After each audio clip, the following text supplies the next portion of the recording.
Welcome. कैसे हैं आप सभी लोग? होप आप सब ठीक होंगे। लास्ट लेक्चर में मैंने आपको पढ़ाया था शमसुद्दीन इल्तुतमिश के बारे में। उसमें मैंने आपको सारी चीज़ें बताई थी कि क्या कुछ हुआ था उसके टाइम पीरियड में और उसके बाद कौन बंदा जो है गद्दी पे बैठा था। ये मोस्ट इंपॉर्टेंट लेक्चर है। जिस भी बच्चे ने ये वाला लेक्चर नहीं देखा है या पहले वाले जितने भी मैंने लेक्चर अपलोड किए हैं मेडिवल हिस्ट्री को लेके, उन सबको देखिएगा, तब जाके जो है आपको आने वाली चीज़ें जो है समझ आएंगी। तो उसके बाद मैंने रुकनुद्दीन फिरोज शाह के बारे में भी आपको पढ़ाया था कि किस तरह से बाद में रज़िया सुल्तान ने इन्हें मौत की घाट उतारा और खुद सुल्तान बन जाती हैं। इम्पॉर्टेंट है, शाबाश। आज हम पढ़ेंगे रज़िया को। एक चीज़ मैं क्लियर करना चाहूँगा कि आप लोगों ने आज के बाद बहुत सारे बच्चे आप में ऐसे होंगे जो रज़िया को रज़िया सुल्ताना के नाम से पुकारते होंगे। बच्चों याद रखिएगा कि रज़िया सुल्ताना नाम से कोई वर्ड नहीं है। सुल्तान जो है ये अपने आप में हम यूँ कहें कि किंग है, चाहे फिर वो लेडी हो या फिर वो आपके मेल हो या फीमेल हो, दैट मीन्स कि किंग ही होता है। तो आप लोगों ने रज़िया को रज़िया सुल्तान के नाम से ही जानना है। अगर इसके टाइम पीरियड की बात की जाए तो 1236 से लेके 1240 तक इन्होंने रूल किया। अब क्या कुछ इंपॉर्टेंट रहा इनके टाइम पीरियड में, वो सारी चीज़ें हम यहाँ पे डिस्कस करेंगे। सबसे पहला important point, first and last Muslim women ruler of medieval India. Important point है, शाबाश बच्चों, याद रखिएगा कि ये जो आपकी रज़िया सुल्तान थी ये आपकी पहली एंड लास्ट, ये दोनों वर्ड याद रखिएगा, first and last Muslim women ruler of medieval India.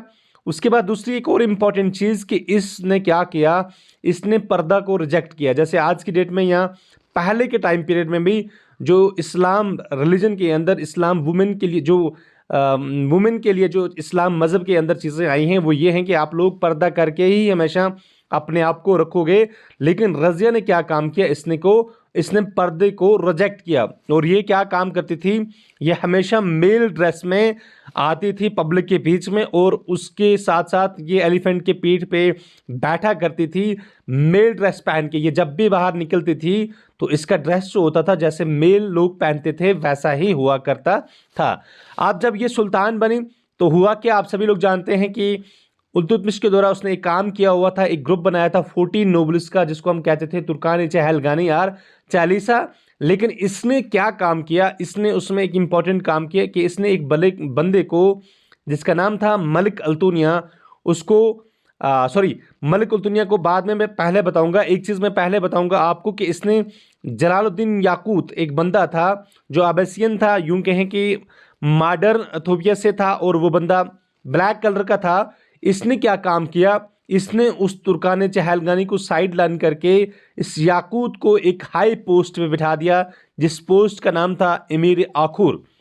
जब इसने उस पोस्ट पे बिठाया तो इसके चलते जो तुर्कान चहलगानी के जो लोग थे या बाकी के जो तुर्किश नोबल थे वो इसे प्रवोक हुए और उन लोगों ने इसके खिलाफ आवाज़ उठाना स्टार्ट की। और मलिक अल्तुनिया की अगर बात की जाए, जो गवर्नर ऑफ बठिंडा थे उस टाइम पे, उन्होंने सबसे पहले बंदे हैं जो रिफ्यूज़ करते हैं किसको मानना, रज़िया की सॉवरेनिटी को या रज़िया की सुजर्निटी को मानना इन्होंने रिफ्यूज़ किया। अब जब इस चीज़ का पता रज़िया को लगता है कि मलिक अल्तुनिया साहब हमें नहीं मानते हैं और हमारी बादशाहत को वो नहीं मानते हैं, तो वो क्या काम करती हैं रज़िया, वो इसी याकूत को अपने साथ लेके कहाँ की तरफ चल पड़ती हैं, बठिंडा की तरफ चल पड़ती हैं। लेकिन होता क्या है, रज़िया जो हैं ये जब याकूत के साथ वहाँ की तरफ निकलती हैं, on the way Yaqut was killed by nobles and of Altunia and Razia was imprisoned. होता क्या है कि मलिक अल्तुनिया ने क्या काम किया, मलिक अल्तुनिया ने एक चाल चली, उसको जब इस चीज़ का पता लगा कि रज़िया और याकूत जो हैं मेरी तरफ आ रहे हैं, तो इसने क्या किया, अपनी फोर्सेस को पहले से ही एडवांस करके रखा और इनकी फोर्सेस ने रास्ते पे कैंप लगा के, या यूं कह सकते हैं कि इन्होंने नाका लगा के रास्ते में ही इन दोनों को पकड़ लिया। और याकूत जो था उसको जो है वहीं पे मौत की घाट उतारा गया, और उसके बाद जो रज़िया है इसको इम्प्रिजन किया गया और उसको जो है मलिक अल्तुनिया के दरबार में लिया गया।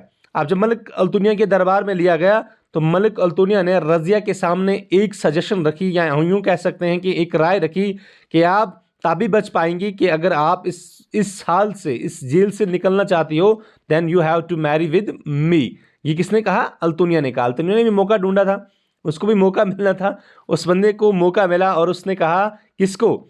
उसने इस रज़िया को कहा कि अगर आप चाहती हो कि इस सिचुएशन से मैं बाहर निकलूं तो इसके लिए आपने मेरे साथ शादी करनी होगी। अब रज़िया के पास कोई और चारा था नहीं। अगर रज़िया ना करती तो रज़िया जो है वहीं पे जेल में रहती, या फिर उसको मलिक अल्तुनिया जो हैं वो मार देते। तो रज़िया ने अपनी जान बचाने के लिए मलिक अल्तुनिया से शादी कर दी। शादी बड़े धूमधाम से होती है। शादी करने के बाद ये लोग जो हैं मलिक अल्तुनिया और रज़िया जो हैं कुछ टाइम तक यहीं पे रहते हैं और उसके बाद ये वापस दिल्ली की तरफ निकलते हैं। सीधी सी बात है कि जो इनका सीट ऑफ पावर था वो दिल्ली था, कैपिटल का हेडक्वार्टर वो भी दिल्ली था।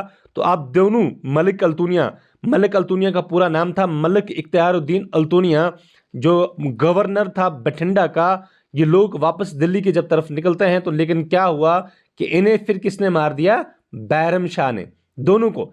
रज़िया का जो भाई था बैरम शाह, उसने क्या काम किया? मलिक अल्तुनिया को भी और साथ में रज़िया को भी जो है on the way to Delhi जो है मार दिया। जब दिल्ली पहुंचने से पहले ही रज़िया और मलिक अल्तुनिया को मारा तो उसके बाद जो है एक और नए रूलर गद्दी पे बैठते हैं जिनका नाम है बैरम शाह।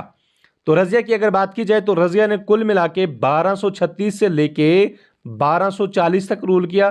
पहली चीज याद रखिएगा। दूसरी चीज याद रखिएगा कि ये पहली और आखिरी मुस्लिम वुमेन है जो सुल्तान बनी। दूसरी चीज रज़िया को लेके याद रखिएगा कि रज़िया एक बेस्ट हॉर्स वुमेन थी। ये तलवारबाजी बहुत अच्छे तरीके से जानती थी। इसकी एक ही प्रॉब्लम थी कि शी वॉज लेडी। इसकी एक ही प्रॉब्लम थी कि वो क्या थी? वो एक लेडी थी। बाकी अगर देखा जाए बाकी एतबार से कि वो किसी से कम नहीं थी। जब रज़िया को मार दिया गया उसके बाद जब बैरम शाह बनते हैं तो बैरम शाह के बाद अगर बात की जाए तो 3-4 और इम्पॉर्टेंट छोटे छोटे रूलर्स दिल्ली सल्तनत के आते हैं जिनका कोई खास कंट्रीब्यूशन नहीं होता है। सबसे पहले अगर बात की जाए रज़िया के बाद बैरम शाह बनते हैं और बैरम शाह जो हैं आपके, इनकी अगर बात की जाए तो ये आपके 1240 से लेके 1242 तक आपके रूल करते हैं।